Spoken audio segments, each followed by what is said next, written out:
there was like a mixture of relief and that sort of like, you know, when your parents are disappointed at you, it's a horrible feeling, but there's also a relief that it's now like I've came out as a tattooist essentially, you know what I mean? Because that's about what it felt like.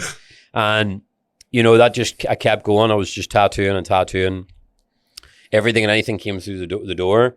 And it was a really like cutting your teeth moment in tattooing because you just didn't know what you were going to do. There was no such thing as appointments. I done the shit that came through the door, and that was that. You fucking, yeah, for sure. Somebody would show up. Somebody show up, and especially then, like Saturdays, you would have a queue outside the door. I see this shit booked up for years. That was never a thing. Really? Never. Yeah, I remember when I went to get my tattoo done by Pert in Belfast, who would have been the guy in not just Belfast, but in Northern Ireland at the time, certainly and for a long period of time afterwards.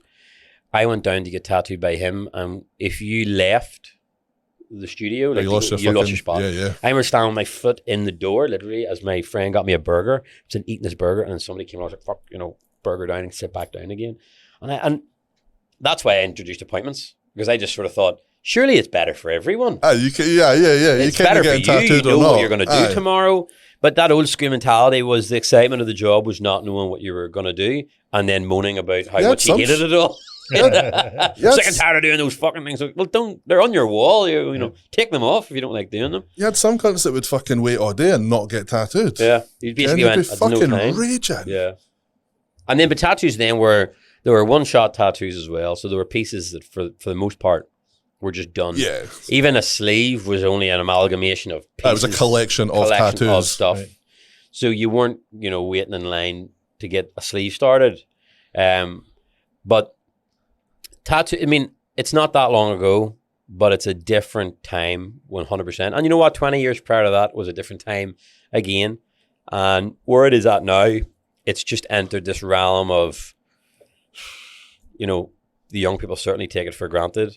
You have to count yourself fortunate to be involved in any part of anything that was in its, not in its infancy, because it was well and truly, tattooing has been around for such a long time. It was just but I feel like the commercial aspect of tattooing and shops 20 years ago, it was before social media. Mm-hmm.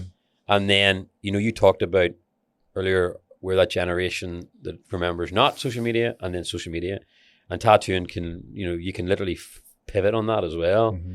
And I think actually more you could probably talk about tattooing before David Beckham and after David Beckham. What was he Beckham was actually quite an important guy. Like he fucking opened it up. He totally did. I remember back whenever people used to come into the shop with a newspaper under their arm. Nobody does that now. You know, you got your phone. And David Beckham got the black and grey angels angel across his back. Fucking and essentially, and I was watching the Beckham documentary recently, and I must say I thoroughly enjoyed it. But what I said to my wife, and they didn't coin this phrase in the show, and I think they should have. He put fashion on the back page of magazines. Yep. And, you know, obviously men were in building sites and football, you know, like working class men that were predominantly big football fans were essentially, you know, they were looking for the score, but essentially he set the trends on hairstyles, clothes, tattoos.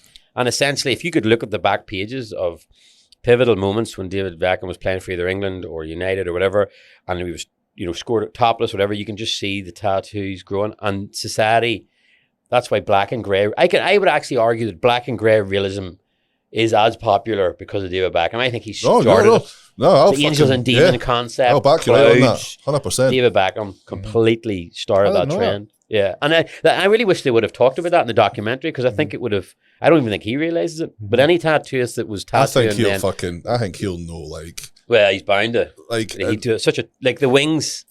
You know, that man with the wings, Angel of the North. It was like the fallen angel type. No, it wasn't a fallen angel, because it was almost Jesus on a cross, but with wings. Yeah, with the wings. I would say there's thousands of those out there, and I don't think any tattoo from a celebrity became. If you started tattooing before a certain point, you will have tattooed multiple of those fucking angels. It's interesting that you've got a sort of lineage, a timeline of your industry based on inception points. Yeah. Like something happened here, and this is what happened to the industry. He was the first heavily tattooed celebrity, though. Beckham.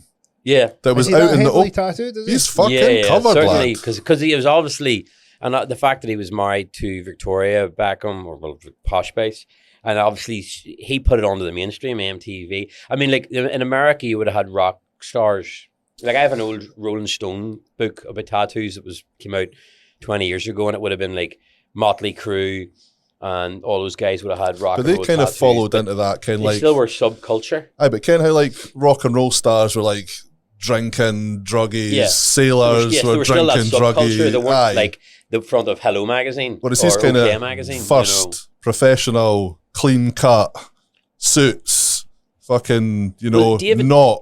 Tattoos used to be, you couldn't have went into a bar in Belfast with tattoos.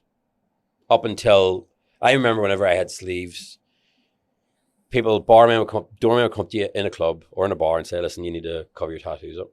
So there was a no tattoo rule up until essentially David Beckham. And you know what happened? Doormen were sick. We had this rule, no tattoos, and people were like, I bet you wouldn't say that.